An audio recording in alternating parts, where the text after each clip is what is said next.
Most guides give you the concept of calm aim. This one gives you the routine, and the aim training playlist is in the description. But that's just one part of this routine. The other two are often neglected, and we'll cover both here. We'll break down the characteristics of calm aim, give you the exact drills to practice it, and cover the proper techniques so you're not wasting time training with bad form. When you look at the calm aim clips, here's what they all have in common: clean, calm, and confident.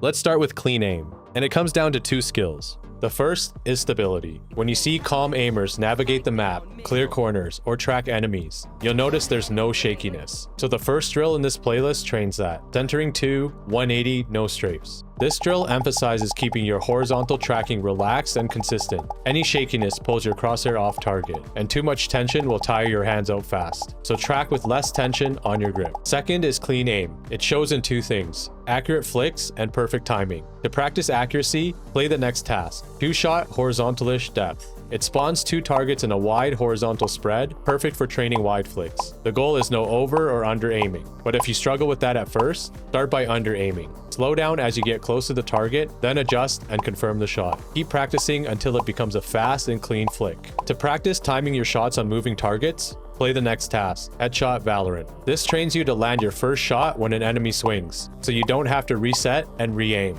End the fight in a single shot or burst. To make your practice effective, don't track the target. Lead your shots and focus on timing your clicks. The next one is staying calm. Not panicking or rushing your shots, but not so slow that your enemy kills you first. And the next task trains exactly that: KA Reflex shot. A single target spawns randomly after killing the center target, and the faster you kill it, the higher score you get. This aims to build your reflex. Focus on staying calm and only making the right mouse movements in between shots. The last skill is confidence. You know what that flow state feels like? You see a target, you flick, and somehow every shot just lands? You don't need to be in flow state for that to happen more often. You just need to raise your baseline. The tasks we covered so far focused on being stable, accurate, well-timed, and composed. But a common misconception about calm aim is that it means being slow and taking your time. That's not the case at all. If you watch the clips, calm aimers are just efficient and make fewer mistakes, which makes them look slow overall. But in Valorant, being more accurate means nothing if they shoot you in the head first. So don't neglect speed. The last task in the playlist is pulse shot precision entry. Targets start small and grow over time. So the faster you get, the earlier you click, and the smaller the target still is.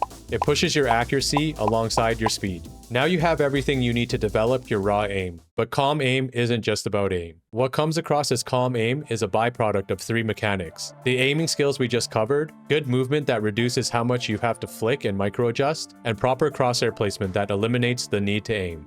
When practicing your movement, there are 2 sub-skills to isolate. The first is movement micro-adjustment. Head into the range in Valorant and move far back from the targets. This time, use your keyboard to aim instead of your mouse, and only use the mouse to click.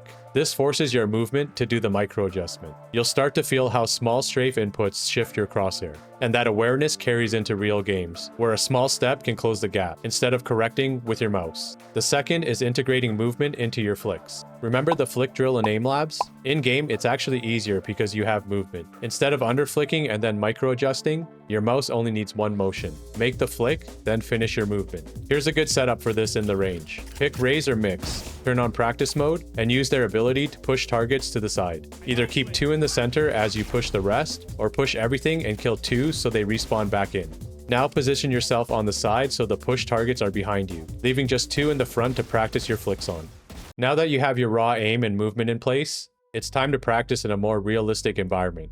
Deathmatch. Here you're dealing with real game elements: enemy movement speed, guns, maps, and angles. You can play Deathmatch 2 ways for calm aim. The first is holding. Make your position known by constantly firing, but hold your angles and avoid peeking as much as you can. And yes, some other players will be pissed and call you a camper, but who cares? You're here to work on specific skills, timing your shots and sharpening your reaction time, not winning the deathmatch. It's important that you feel out how far from the wall your crosshair needs to be based on your reaction time. You'll be surprised how much better your timing gets by holding slightly wider. And as your reaction time improves, you tighten it. Calm aimers look effortless because they usually end fights in their first shot. That's what we're trying to achieve here. The second is peeking. Apply all the aim skills you built in Aimlabs to your peaks. This time adding proper pre-aiming on common angles, and good movement habits like only pressing sideways when you swing. The goal is to make each peek feel like a confirmation, not a reaction. If your crosshair is already where the enemy is, all you have to do is click. That's what calm peeking looks like. and it's where everything you've trained comes together. That's everything you need to start training for calm aim. Build your clean, calm, and confident raw aim in Aimlabs first. Work on your movement so it's in sync with your aim, and master your crosshair placement in both holding and peeking. Let us know what you guys want us to cover next, and subscribe so you don't miss it.